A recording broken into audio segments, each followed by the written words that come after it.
चूंकि कोर्ट की शुरुआत हो रही है 14 तारीख से और बहुत सारे बिल और बहुत सारे वहाँ पर डिसीजंस जो हैं, फैसले अभी आने हैं। उसमें से एक फैसला है वक्फ बिल को लेकर।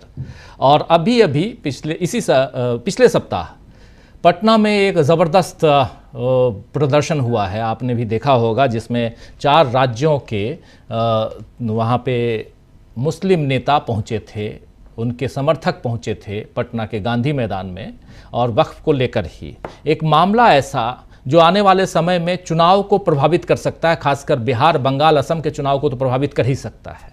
इसीलिए ये समझना चाहता हूं आपसे, एक तो फैसला कब आएगा ये जज साहब जानेंगे, लेकिन आपसे अगर मैं सवाल पूछूंगा तो आप यही जवाब देंगे, इसलिए मैं ही जवाब दे रहा हूं कि आप यही कहेंगे कि अब चूंकि जज साहब के ऊपर है।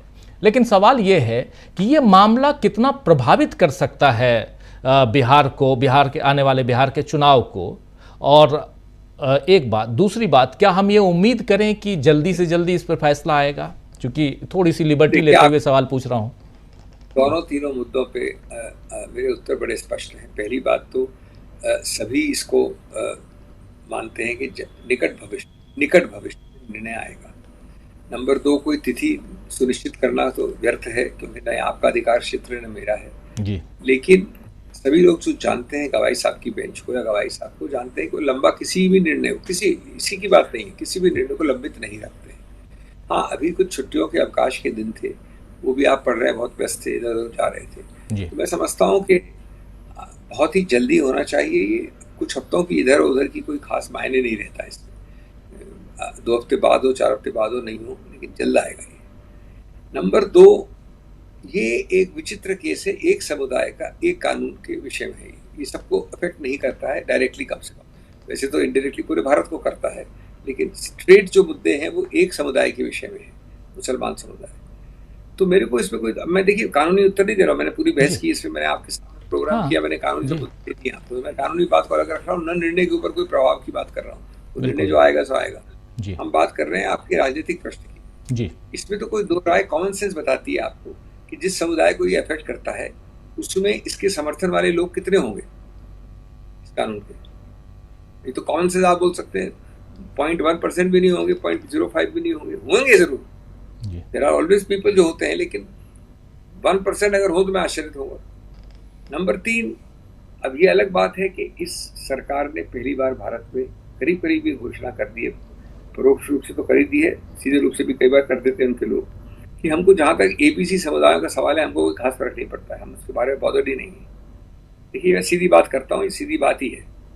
उन्होंने ये परोक्ष घोषणा बार बार कर दी कि हमको जो है समुदाय ए समुदाय बी के बारे में कोई खास प्रॉब्लम नहीं है, कोई हमको संपर्क नहीं है, अच्छा है तो नहीं है तो नहीं है, हम उनको इग्नोर भी कर सकते हैं जी। तो अगर आपका ऐसा रुख है तो सच्चाई है, उस सच्चाई को आप ज्यादा गंभीर देख रहे हो, इतना फर्क है। तो इसमें एकजुट मैं नहीं समझता कि 99% से कम लोग इसका विरोध करेंगे उस समुदाय में। नंबर 4, बहुत हद तक निर्णय इसकी या तो पूरा निरस्त करेगा या पूरा इसको अपहोल्ड करेगा, लेकिन सबसे लाइकली है कि 2-4 चीजें बदले जो कि महत्वपूर्ण चीजें हैं, और बाकी कानून रहे। कानून का ऐसा नहीं कि जिसे कहते हैं अंग्रेजी में throw the baby out with the bath water, कि मैं सब गंदा पानी भी फेंक रहा हूँ तो बच्चे को भी बाहर फेंक दूँ। तो अच्छी चीजें हो सकती हैं उसमें, तो किस हद तक करता है उच्चतम न्यायालय संशोधन, उस पर भी पड़ेगा। लेकिन आपका जो मूल प्रश्न है, आक्रोश है, निश्चित है। जहां जहां जिन प्रदेशों के नाम आपने लिए, जहां संख्या में समुदाय ज्यादा है, वहां बीजेपी को भी भय है। आप बीजेपी के किसी भी मुख्य कार्यकर्ता से अलग से प्राइवेट में बात कर लीजिए, वो आपको यही बोलेगा, खासतौर से उन प्रदेशों से। अब वो कहीं गुजरात में बैठे हैं या कहीं तमिलनाडु में बैठे तो नहीं बोलेंगे वो बात, लेकिन बीजेपी वाले आपको उन प्रदेशों के बारे में यही बोलेंगे। तो इसलिए ये है सच, लेकिन एक हिस्सा तो खत्म हो जाएगा कुछ ही हफ्तों में, निर्णय आएगा जी। कुछ ही हफ्तों में इस पर निर्णय आ जाएगा और उसके